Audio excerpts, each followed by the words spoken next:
யூகேக்கு போறதுக்கு நான் ஏர்போர்ட் பண்டார் நாயக்கா ஏர்போர்ட்டுக்கு ஒரு போயிக்கல. இதால எதிர்காலத்துல என்னால லண்டன் பக்கமே போக முடியாது. கிட்டத்தட்ட 60 லட்சம் ரூபாய் காசு லாஸ்ட் ஆயிட்டு. விமானத்தில் ஏறுறதுக்கு காத்திருக்கிற பகுதியில இருக்கும் போது சில அதிகாரிகள் தன்னை உடனடியாக விசாரணைக்கு உட்படுத்தியதாகவும் ஃபுல்லாவே எங்கள்கிட்ட ஃபால்ட் பண்ணிட்டு இப்ப அவங்க எஸ்கேப் ஆயிட்டாங்க. அடுத்த கட்டமா இன்னொரு தடவை மாணவர் விசாவுக்கு விண்ணப்பிக்கலாமா? ஃபர்ஸ்ட் மந்த் வாங்கினது 2,80,000 ரூபாய். அப்புறம் 2வது மாசம் சேரும்போது 5,60,000 ரூபாய் வாங்கினாங்க. இல்ல ஸ்பவுஸ் விசா மூலமா எந்த விசாவில நீங்க போக முடியாது, நீங்க அப்ளை பண்ணினாலும் ஆட்டோமேட்டிக்கா ரெஃப்யூஸ் ஆகும். வணக்கம் நண்பர்களே, நான் உங்கள் நண்பன் தட்சணாமூர்த்தி பவனீசன். இந்த காணொளி மிக முக்கியமானது. தயவு செய்து முழுமையாக பார்த்து உங்கள் நண்பர்கள் உறவுகளோடு பகிர்ந்து கொள்ளுங்கோ. எதிர்காலத்தில் நீங்களும் இப்படியான சிக்கல்களுக்குள்ள அகப்படாம இருக்கிறதுக்கு இந்த காணொளி பெரிய உதவியாக இருக்கும் என்றதை உறுதியாக சொல்ல முடியும்.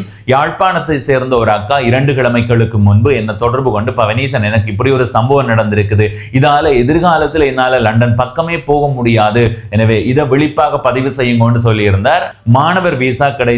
அந்த விசாவோட தான் லண்டனுக்கு போறதுக்காக விமான நிலையத்துக்கு போய் படிப்படியான கட்டங்கள் முடித்து விமானத்தில் ஏறுறதுக்கு காத்திருக்கிற பகுதியில இருக்கும் போது சில அதிகாரிகள் தன்னை உடனடியாக விசாரணைக்கு உட்படுத்தியதாகவும் அதுக்கு பிறகு தன்னால விமானம் ஏறி லண்டனுக்கு போக முடியல. இப்ப 10 ஆண்டுகளுக்கு எந்த வகையிலுமே லண்டனுக்கு போறதுக்கான முயற்சியை கூட எடுக்க முடியாத அந்த அளவுக்கு முடிவு வந்திருக்கின்றதை அந்த அக்கா சொல்லி இருக்கிறார். எனவே என்ன நடந்ததுன்றதை அந்த அக்காவோட கதைத்து உங்களோட பகிர்ந்து கொள்றேன். வணக்கம் அக்கா. வணக்கம் பவனீசன். நீங்க விமான நிலையத்துக்கு போகும்போது அங்க உங்களை தடுத்து விசாரிச்சதா சொல்றீங்க, அங்க என்ன நடந்ததுன்றதை சுருக்கமா சொல்ல முடியுமா? எனக்கு யூகே விசா, ஸ்டூடெண்ட் விசா ஒரு கன்சல்டன்ட் மூலம் அப்ளை பண்ணியிருந்தேன். விசா கிடைச்ச உடனே யூகேக்கு போறதுக்கு நான் ஏர்போர்ட் பண்டார் நாயக்கா ஏர்போர்ட்டுக்கு ஒரு போயிக்கல. இமிகிரேஷனையும் தாண்டிட்டேன். இமிகிரேஷன்ல எந்த கேள்வியுமே எனக்கு கேட்கல.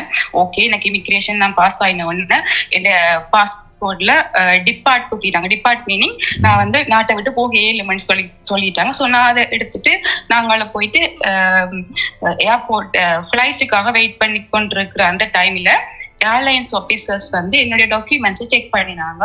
செக் பண்ணிட்டு வாட்ஸ்அப்ல போட்டோ எடுத்துட்டு வாட்ஸ்அப்ல எம்பசிக்கு அனுப்பினது. எம்பசிக்கு அனுப்பிட்டு அந்த டைம் எம்பசி அதுல வச்சு வாட்ஸ்அப்ல எனக்கு இன்டர்வியூ வச்சாங்க. வைக்கிற டைம்ல அதுக்கு முதல் நாள் போன, அதாவது என்னுடைய கன்சல்டன்ஸ் மூலமா போன மற்ற பிள்ளைகள்கிட்டையும் சில கேள்விகள் கேட்டிருக்கிறாங்க. பட் அவங்க கொண்டு போன டாக்குமெண்ட்ஸ் சரியா இருந்தபடியால அந்த கன்சல்டன்ட் நேம எடுத்துட்டு விட்டுட்டாங்க. ஸோ அந்த பிள்ளைகள் போயிட்டாங்க. பட் என்னுடைய டாக்குமெண்ட்ஸ்ல என்னுடைய கன்சல்டன்ட் சில தவறான டாக்குமெண்ட்ஸ்கள் எனக்குள்ள வந்ததால என்னைய வச்சு ஒரு 20 நிமிஷமா என் ஃபிளைட் 1:05க்கு. பட் என்ன கொஸ்டின் கேட்க வலிக்கிட்டது 11:50 அப்படி கொஸ்டின், அதாவது ஏர்போர்ட்ல இன்டர்வியூ வைக்க ஸ்டார்ட் பண்ணது. அதுல அவங்க எனக்கு முதல் நாள் நைட் எனக்கு கன்சல்டன்ட் எனக்கு வாய்ஸ் ரெக்கார்ட் போடுற இன்டர்வியூ கேட்கறாங்க. ஏர்போர்ட்ல இன்டர்வியூ வைக்கிறாங்க. தன்னுடைய நேம சொல்ல வேணாம், தங்களோட கன்சல்டன்ட் நேம சொல்ல வேணாம்னு சொல்லியிருந்தேன். சோ நான் ஃபுல் அண்ட் ஃபுல்லி என்னுடைய கன்சல்டன்ட் ரெஸ்ட் பண்ணினேன். அதாவது நம்பிக்கை வச்சேன். ஓகே, சொல்றது சரியா தான் இருக்கும். சோ அவங்களோட பேரு சொன்னா எனக்கு சொன்ன வாய்ஸ் ரெக்கார்ட் நான் இப்பயும் வச்சிருக்கிறேன். சோ என்ன அந்த எவிடன்ஸ் நான் காட்டுவேன். அவர் சொன்னது தன்னுடைய கன்சல்டன்ட் நேம சொல்லக்கூடாது அப்படின்னு. ஓகே, நான் சார் அப்படித்தானே சொல்லுறேன்.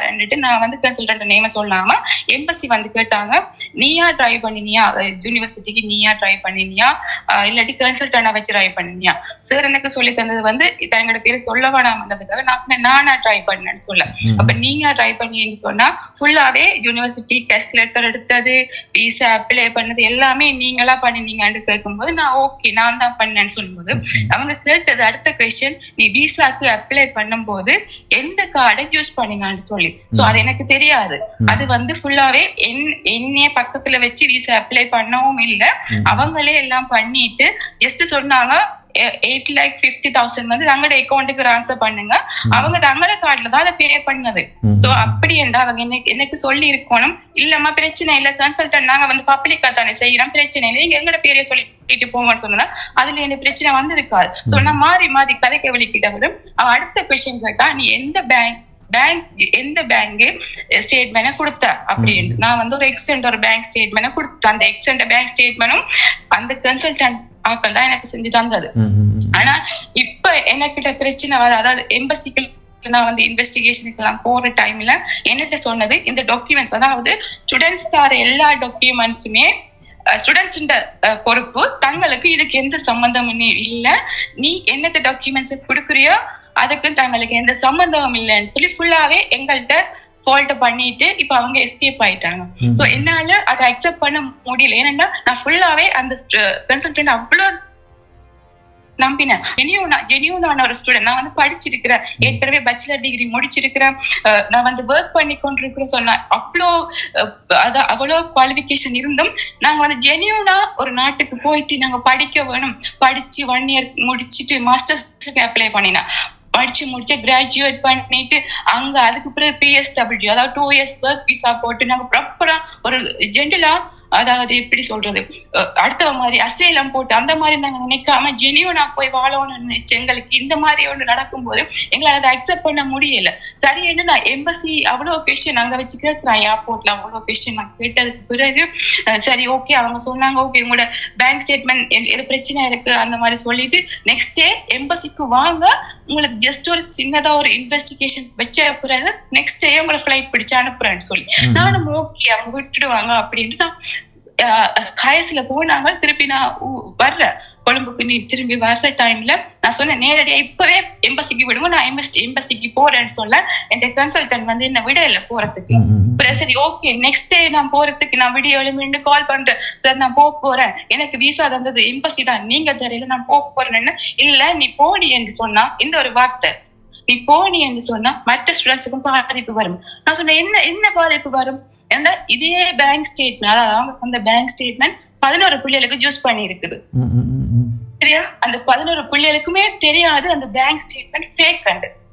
நீங்க அந்த வங்கி பதிவு இப்ப பெயராடிப்பட்ட வங்கியா அல்லது அதுக்கு அப்பாற்பட்ட வேற ஏதாவது பேர்ல இருக்கா? அதுக்கு வந்து அப்பாற்பட்ட பேர். ஆனா நாங்க வந்து அதுல ஒரு 1-2 ஸ்டூடெண்ட்ஸ் வந்து நாங்க சொன்னோம் சாருக்கு, சார் இது வந்து எங்களுக்கு டவுட் ஆயிருக்கு சார், இந்த பேங்க் வந்து எங்களுக்கு டவுட் ஆயிருக்கு, நாங்க இதுக்குள்ள வேற இல்ல இது வேணாம்னு சொல்ல அவர் எங்களை பேசினார். இல்ல உங்களுக்கு என்ன தெரியும் அதெல்லாம் தேவையில்லை, இந்த பேங்க் ஸ்டேட்மெண்ட் தான் குடு BFS இதைத்தான் கொண்டு போய் குடு என்று சொல்லி சொன்னதுக்கும் என்ன எவிடன்ஸ் இருக்கு, வாய்ஸ் ரெக்கார்ட் என்ன இருக்கு. நீங்க வெளிநாட்டுக்கு போய் இப்ப சட்ட ரீதியா தான் நிறைய வழியில பட்டதாரியாக இருக்கிறீங்க, படிப்படியா அங்க போய் சட்ட ரீதியா இருக்கணும் யோசிச்சிருக்கிறீங்க.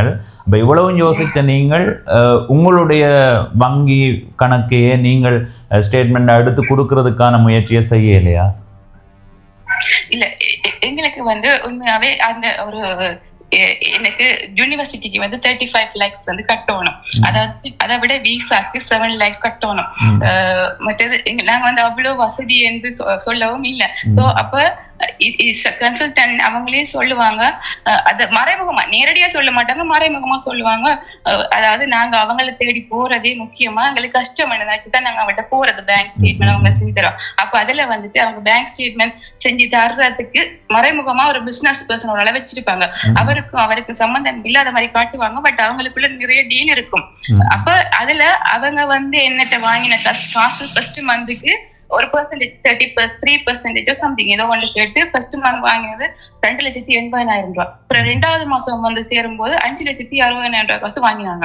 சோ இவ்வளவு 5,60,000 காசு அந்த பேங்க் ஸ்டேட்மெண்ட் வாங்கிட்டு இப்படி ஒரு ஃபேக்கான பேங்க் ஸ்டேட்மெண்ட் தந்து எங்க லைஃபே ஸ்பாயில் பண்ணிருக்கு. பேங்க் ஸ்டேட்மெண்ட் எடுத்து கொடுக்க அந்த வேணாம்னு சொல்லிட்டு இந்த பேங்க் கொண்டு தந்தாங்க. நீங்க அப்ப இங்க பதிவுல பெயராடிப்பட்டு இருக்கிற ஒரு வங்கியின் விவரத்தை கொடுத்துருக்கீங்க ஸ்டேட்மெண்ட், அதை ஏற்றுக்கொள்ளல அப்படியா?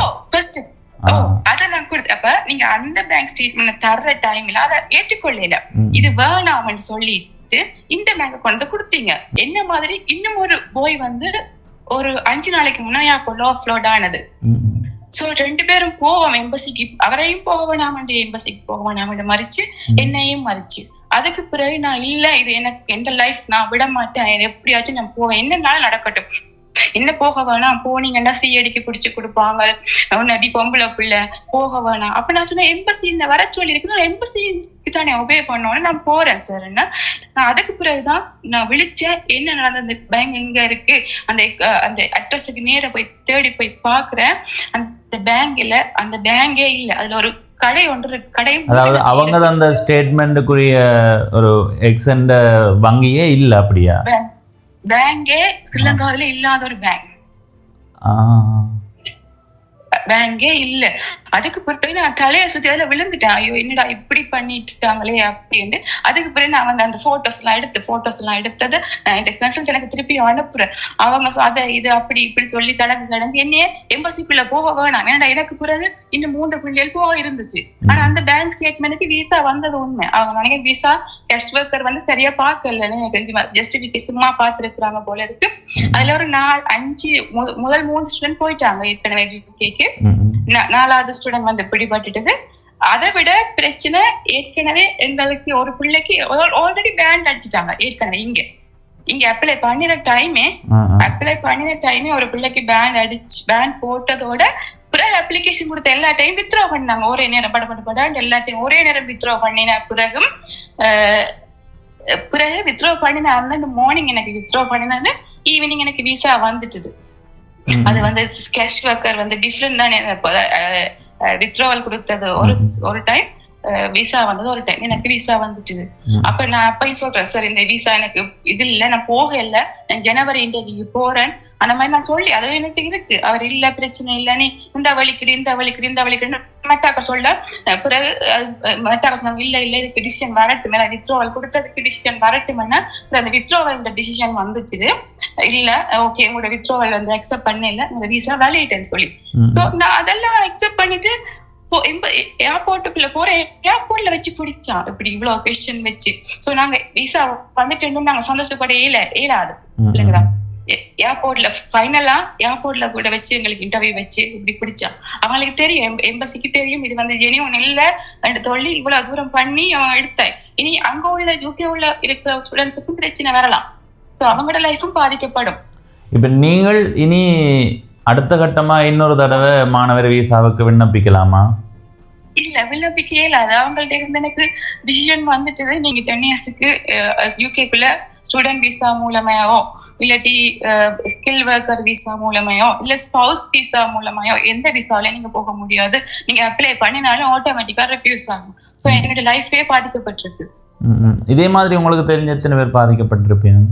எனக்கு தெரிஞ்சு 5 பேர் பாதிக்கப்பட்டிருக்கிறோம். பட் அந்த 5 ஸ்டூடெண்ட்ஸும் பயப்படுறாங்க. இந்த கன்சல்டன்ட்க்கு எதிராக கேஸ் போடவோ இல்லாட்டி அவங்களுக்கு எதிராக கதைக்கவோ பயப்படுறாங்க. ஈவன் அவங்க அந்த அதுல பிடிபட்ட ஒரு போய் கூட எம்பசிக்கு கூட இன்னும் போகாம இருக்கிற. இப்ப போனாரும் எனக்கு தெரியாது இந்த பிரச்சனை இல்லாம அவங்களோட இப்ப கண்டாக்ட் இல்ல. இப்ப போனாரும் தெரியாது, எம்பசிக்கு கூட போகாம இருக்கு. சோ எம்பசி வந்து ஜெனியூனான ஸ்டூடெண்ட் அடுத்த நாளே போகும். ஒரு ஏர்போர்ட்ல ஒரு பேனிக்கா வந்து கதைக்கலாம். திடீரென்று இன்டர்வியூ வைக்கும் போது யோசிக்காம கதைக்கிற டைம்ல சம்டைம் மாறி கதைச்சிருக்கலாம். சோ நான் அடுத்த நாள் சரியான டாக்குமெண்ட்ஸை கொண்டு எம்பசிக்கு போயிருந்தா. சோ நான் சாரி சார் நான் பேனிக்ல அப்படி கதைச்சிட்டேன் எனக்கு சொல்லியிருந்தேன். ஓகே டாக்குமெண்ட்ஸ் செக் பண்ணிட்டு விட்டுருப்பா அடுத்த நாளைக்கு. எனக்கு போறதுக்கு வழியே இல்லையே. இவங்க சொல்றாங்க நீ போகாதேன்னு சொல்லும் போது டாக்குமெண்ட்ஸ் சொல்லி உங்களுக்கு தெரியும் தானே எனக்கு தெரியாது. அதை விட எனக்கு இது வந்து இந்த கன்சல்டன்ட் சம்பந்தமா நான் நிறைய பிள்ளைகள் அங்க உள்ள பிள்ளைகளும் பயந்து கொண்டிருக்கிறாங்க தங்களுக்கு என்ன நடக்குமோ. அதாவது இப்ப என்ன அதுக்கு பிறகு நான் போக வேணாம் எம்பசிக்கு போக வேணாம்னு சொன்னதுக்கு ரீசன் அதுக்கு பிறகு 2-3 ஸ்டூடெண்ட் போக இருந்தாங்க. சோ நான் போயிட்டு இன்வெஸ்டிகேஷன் பண்ணும்போது ஏதாவது தகவல் கொடுத்துட்டா போற பிள்ளைகளுக்கு பாதிப்புன்னு சொல்லி அவங்களுக்காக ஓகே எல்லாருமே ஸ்டூடெண்ட்ஸ் எனக்கும் நியாயம் கிடைக்கத்தானே வேணும். அப்ப என் லைஃப் நான் பார்க்கத்தானே வேணும். அப்ப அந்த ஸ்டூடெண்ட்ஸை போக விட்டுட்டு நீங்க போங்க யூகேக்கு போங்கன்னு சொல்லி போக விட்டுட்டு தான் நான் அப்புறம் எம்பசிக்கு போனேன். 1 வீக் கழிச்சு போற டைம் அவன் ஃபுல்லாவே எல்லா டாக்குமெண்ட்ஸ் எடுத்து வச்சுக்கிறதா. நீ வந்து அந்த டாக்குமெண்ட்ஸ் கேட்டான். என்னால அதுக்கு பிறகு போய் சொல்ல இயலாது. 3 hours இன்வெஸ்டிகேஷன் நடந்தது இந்த எம்பசிக்குள்ள வச்சு. 10 லட்சம் ரூபாய் கமிஷன் வாங்குறீங்க பிள்ளைங்கதான். 10 லட்சம் ரூபாய் கமிஷன் வாங்கினா அந்த கமிஷனுக்குரிய வேலை செய்யாம எல்லா டாக்குமெண்ட்ஸ் நீ தான் நான் கொடுத்தேன் இப்படி ஒரு வார்த்தை சொல்லிட்டு இப்படி இருக்கிறாங்க. பட் நான் இதை வந்து அப்படியே விடவே மாட்டேன். இது எங்க லைஃப் 10 வருஷத்துக்கு என் லைஃபை ஸ்பாயில் பண்ணி வச்சிருக்குது. இவங்களை நம்பி நான் பார்த்து கொண்டு இருந்த என்னுடைய ஒர்க்கை ரிசைன் பண்ணி ஓகே நான் யூகே போயிட்டு நான் அங்க போய் படிச்சுட்டேன். என்ன சொன்னா நான் கிராஜுவேட் ஆயிட்டா எனக்கு அங்க எல்லாமே ஓகேயா இருக்கும் அப்படி ஒரு நம்பிக்கையில நான் செஞ்சேன். பட் நான் வந்து அங்க அசைலம் போடுற எந்த ஒரு ஐடியாவும் எனக்கு இல்லை. நான் ஹார்ட் ஒர்க் பண்ணி படிப்பேன் நம்பிக்கையில தான் போனேன். பட் இப்ப எனக்கு ஒர்க்கும் ஒரு கேள்விக்குறியா இருக்குது. அந்த ஒர்க்கும் கேள்விக்குறி. அதை நம்பி நான் 35 lakh காசு யூனிவர்சிட்டியில நிக்குது. விசாக்கு 8 lakhs கொடுத்திருக்கு. மற்றது என்னுடைய எனக்கு கிட்டத்தட்ட 60 லட்சம் ரூபாய் காசு லாஸ்ட் ஆயிட்டு. இவங்களோட நான் சண்டை பிடிச்சேன். நான் நேர போய் அந்த பேங்கை போய் பார்த்துட்டு அந்த பேங்கே இல்ல, அது ஒரு மூடின ஒரு கடை தான் இருக்கு. அப்புறம் அதை போட்டோ எடுத்து நான் என்னுடைய வாட்ஸ்அப் ஸ்டேட்டஸ்ல அதாவது மற்ற ஸ்டூடெண்ட்ஸ் அதாவது இனி போற ஆட்கள் இந்த ஸ்கண்டல்ஸ் இப்படி பண்றாங்க, கொஞ்சம் ஜெனியூன் ஆயிருங்கன்னு சொல்லி நான் ஸ்டேட்டஸ் எல்லாம் போட எனக்கு எதிராக கொண்டே போலீஸ்ல கேஸ் போட்டாங்க 2 தரம் அந்த கன்சல்டன்ட். சோ இதுக்கு பிறகு ஒரு ஸ்டூடெண்ட் பாதிக்கப்பட்டிருக்கு. அந்த பாதிக்கப்பட்ட ஸ்டூடெண்ட்ஸுக்காக நீ நின்று கதைக்கிறவன் தான் கன்சல்டன்ட். இப்படி ஒரு பிள்ளை பாதிக்கப்பட்டிருக்குன்னு சொல்லி சொன்னா அவனுக்கு எதிராக போயிட்டு கன்சல்டன்ட் கேஸ் போட்டிருக்கு. அந்த 2 கேஸுமே என்கிட்ட இருக்கு. இனி வரும் காலங்கள்ல யாராவது ஒரு ஆள் மாணவர் விசா ஸ்டூடெண்ட் விசால போறதுக்கான படிமுறைகளை செய்ய போறாருண்டா என்னென்ன பிழைகளை விடக்கூடாதுன்றதை உங்களுடைய அனுபவத்துல சொன்னீங்களா? நல்ல இல்ல இப்ப நாங்க ஸ்டூடெண்ட் கன்சல்டன்ட் கண்டக்ட் பண்ணும்போது அவங்க ஆஃபர் லெட்டர் எல்லாமே எடுத்து தருவாங்க. அதெல்லாம் பிரச்சனை இல்லை. எங்களுக்கு முக்கியமான பிரச்சனை இந்த பேங்க் ஸ்டேட்மெண்ட் தான். ஆஃபர் லெட்டர் அது ஜெனியூனா தான் தருவாங்க. யூகே யூனிவர்சிட்டிஸ் எல்லாமே ஜெனியூன் தான். அவங்க தர ஆஃபர் லெட்டர்ல எந்த ஃபேக்கும் வராது. ஸோ ஆஃபர் லெட்டர் நாங்க கொடுக்குற அவங்க அந்த இன்டர்வியூ வைப்பாங்க. அந்த இன்டர்வியூ நாங்க பேஸ் பண்ணணும். அதுல எல்லாம் பிரச்சனை இல்லை. எங்களுக்கு முக்கியமான டாக்குமெண்ட்ஸ் தேவை பேங்க் ஸ்டேட்மெண்ட். ஸோ பேங்குக்கு ஒரு ஸ்டூடெண்ட் வந்து அவங்க காசு அதாவது தாங்க பேலன்ஸ் போட்டு காட்டுறோம்டா நீங்க டைரக்டா அந்த கன்சல்டன்டோட போயிட்டு நேரடியா பேங்க்கு போய் நீங்களா போய் பேங்க்ல அக்கௌண்ட் ஓபன் பண்ணி கண்ணுக்கு முன்னாலே எல்லாத்தையும் செய்கிற மாதிரி செஞ்சுட்டு அந்த பேங்க் ஸ்டேட்மெண்ட் அந்த டிபாசிட்டுக்கு ஒரு இது தருவாங்க தானே ஃபிக்ஸ்டுக்கு அந்த அதை வந்து நாங்க கையில எடுத்துட்டு வந்துருவோம். எங்களுக்கு எடுத்துட்டு வந்துட்டோம்னா ஓகே. அதுக்கு அவங்க லோன் எடுக்கிறது அது எல்லாமே எங்களை மாதிரி அவங்க எடுக்க மாட்டாங்க. சோ நாங்க டைரக்டா அந்த கன்சல்டன்டோட நாங்க நேரடியா பேங்க்குக்கு போக வேணும். போகாம அவங்களே எல்லாம் செய்யறாங்க, ஆன்லைன்ல செய்யறாங்க, ஆப்ல செய்யறாங்க, எங்களோட யூசர் நேம் பாஸ்வேர்டை கேட்கறாங்க. அப்படி எல்லாம் கொடுக்க கூடாது. யூசர் நேம் பாஸ்வேர்டை கொடுக்க கூடாது.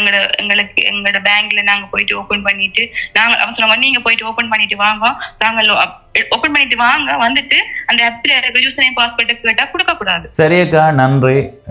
உங்களுடைய பாதிப்பு மக்கள் மத்தியில விழிப்புணர்வா கொண்டு வர முயற்சி செய்ததுக்கு. Okay, thank you பவானிசன். இது வந்து நான் வந்து உங்களுக்கு ரிக்வெஸ்ட் பண்ணி கேட்டது இது மாதிரி என்ன மாதிரி வேற ஸ்டூடெண்ட்ஸ் பாதிக்கப்படக்கூடாது. ஒவ்வொரு ஸ்டூடெண்ட்ஸும் வந்து விழிப்புணர்வா ஒவ்வொரு விஷயத்தையும் தங்கும் போது வந்து உங்களோட ஃபியூச்சர் லைஃப் நீங்க இன்னொருத்தரை நம்பி உங்க லைஃபை கொடுக்காம கண்ணுக்கு முன்னால ஒரு விஷயத்துக்கு கண்ணுக்கு முன்னாடி 2 செய்யுங்க. கொஞ்ச நாள் டைம் எடுத்தாலும் நேரடியா நேர்மையா ஜெனியூனா செய்து ஈஸியா போகக்கூடிய ரூட் ஸ்டூடெண்ட்ஸ் ரூட். ஸோ இதை வந்து யாரோ வேணும்னு தெரியாத ஒருத்தர்கிட்ட கொடுத்து உங்க லைஃபை ஸ்பாயில் பண்ணாதீங்க. ஸோ நான் பவானி சார் கேட்டுக்கொள்றது இது வந்து ஒரு இனி வர போற ஜனவரி இன்டேக் ஸ்டூடெண்ட்ஸோ மே இன்டேக்கோ செப்டம்பர் இன்டேக் ஸ்டூடெண்ட்ஸுக்கு ஒரு விழிப்புணர்வை கொடுங்க. யாழ்ப்பாணத்திலயோ வடமாகாணத்திலயோ ஃபுல்லாவே இது சம்பந்தமா எல்லாருக்குமே ஒரு விழிப்புணர்வு வர வேணும். சரி அக்கா, நன்றி. Okay, thank you. சரி, அந்த அக்கா பகிர்ந்து கொண்ட தகவல்கள் உங்களை நிறைய பேரை வெளிப்படைய வைக்கும் என்று நம்புறேன். முடிந்த அளவு மிகுந்த அவதானத்தோடு இருங்கோ. ஒருவர்கிட்ட பொறுப்பு கொடுக்குறீங்களன்னு அந்த பொறுப்பை கொடுத்ததுக்கு பிறகு கண்மூடித்தனமாக இருக்காதேங்கோ. அந்த அக்கா கூட சொல்லி இருக்கிறார், நம்பிக்கை தான் இந்த அளவுக்கு தங்களை கொண்டு வந்து விட்டு இருக்கணும். ஒருவரை நம்புறது சரி. அவர்கள் கதைக்கும் போது பாலும் தேனும் போல கதைப்பார்கள். உங்களுக்கு நம்பிக்கை வார்த்தை அதிகமாக தருவார்கள். அதை மட்டும் நம்பி நீங்க அவதானிக்காம இருப்பீர்களாக இருந்தால் இந்த அளவான மோசமான விளைவுகளை சந்திக்க நேரிடும். அடுத்து என்னுடைய கருத்தொன்ற சொல்லணும். ஒரு விசா செய்கிற நிறுவனம் என்றால் அவர்கள் பல்வேறுபட்ட சேவை வழங்குவார்கள். ஒரு தரப்பிடம் பணம் இருக்கும், கல்வி சான்றிதழ்கள் பெருசா இருக்காது. இன்னொரு தரப்பிடம் கல்வி சான்றிதழ்கள் நிறைய இருக்கும், ஆனா பணம் இருக்காது. அப்ப 2 பேரும் அவர்கள்ட்ட போய் கேட்பார்கள், என்னட்ட பணம் இல்லை, இதுக்கு என்ன வழி இருக்குன்னு கேட்டா அவர்கள் சொல்ற வழிதான் இது. வங்கி விவரத்தை நீங்க காட்டுறதுக்கு இந்த வழி இருக்குன்னு சொல்லும் போது நீங்க என்ன செய்யணும்? இல்லை இந்த வழி எனக்கு சரியா இருக்கல, நாங்கள் ஏதோ ஒரு வகையில பணத்தை ஒழுங்கு செய்து போட்டு உங்கள்ட்ட வாரம் என்று சொல்லலாம். அப்படி இல்லாட்டி அந்த வங்கி கணக்கு காட்டுற வங்கியினுடைய உறுதிப்படுத்தல்களை நீங்க வடிவா பார்க்கணும். அந்த அக்கா ஒரு வங்கியினுடைய பேர் சொன்னோம், எனக்கு தெரியல இப்படி ஒரு வங்கி இருக்காண்டு. அதாவது இருக்கலாம், ஆனா பேரடிபடாத அந்த அளவுக்கு நீங்க அந்த வங்கியினுடைய பேர் சொன்னாலே உங்களுக்கு என்னடா இது இப்படி ஒரு வங்கி இருக்காண்டு யோசிப்பீங்க. எனவே அப்படியான நிலை இருக்குது. முடிந்த அளவு எப்போதும் நீங்கள் பயன்படுத்துகிற வங்கிகளில் இப்படியான வங்கி விவரங்களை ஸ்டேட்மெண்ட் பேங்க் பேலன்ஸ் எடுத்து கொடுக்கறதுக்கு பாருங்க. அவங்கள்ட்ட ஒரு 2 ஆவணம் இருக்குன்னு வைப்போம், 2 சான்றிதழ், ஒரு 12 காட்டினா நல்லதுன்னு போட்டு மற்ற 10ஐயும் நீங்க போலியா செய்து காட்டினா அதுல பாதிக்கப்பட போறது நீங்கள் தான். இன்றைக்கு நீங்கள் கொடுக்கிற போலியான ஆவணங்களை கண்டுபிடித்து அந்த எம்பசி உங்கள ஒரு புள்ளி வைக்குமாக இருந்தால் எதிர்காலத்தில் 2வது தடவை நீங்கள் அங்க விண்ணப்பம் போடும் போதும் கடந்த ஆண்டு இவர்கள் போலியான தகவல் தந்திருக்கிறார்கள், இவர்களை நிராகரிப்போம் என்று ரிஜெக்ட் என்று போட்டுட்டு போடுவார்கள். நீங்களே யோசிச்சு பாருங்க, உங்க வீட்டுக்கு ஒருவர் வாரார், கடந்த ஆண்டு வரும்போது அவர் ஒரு போலியான தகவலை கொண்டு வந்து உங்களுக்கு ஏமாற்ற பார்த்தாருன்றது உங்களுக்கு விளங்கிடுது. அடுத்த ஆண்டும் அவர் வாசல்ல வரும்போதே நீங்க சொல்லுவீங்க கடந்த ஆண்டு என்ன வேலை, அவர் சரியா கூட வந்திருக்கலாம் 2வது தடவை வரும்போது. எனவே முதல் தடவையிலேயே சரியானதை செய்து சரியான முறையில் போங்க. அந்த அக்கா ஒரு வகையில தான் இந்த வங்கி விவரம் பிழையா இருக்குது, இந்த வங்கியை கொடுப்போம் என்று இலங்கையில பதிவிலே இருக்கிற ஒரு வங்கியை கேட்டு இருக்கிறார். ஆனா அந்த நிறுவனம் அதை ஏற்றுக்கொள்ளல. அந்த விதத்தில் அந்த அக்காவினுடைய சம்பவத்துல பிழை வந்து அந்த நிறுவனத்தினுடைய பக்கம் இருக்கிற மாதிரி தெரியுது. எனவே இதை தாண்டி நீங்கள் எதிர்காலத்துல முயற்சி செய்ய போறீங்கன்னா மிகுந்த அவதானத்தோடு இருங்கன்றது இந்த காணொளியில பதிவு செய்து விடைபெறுகிறேன். நன்றி, வணக்கம்.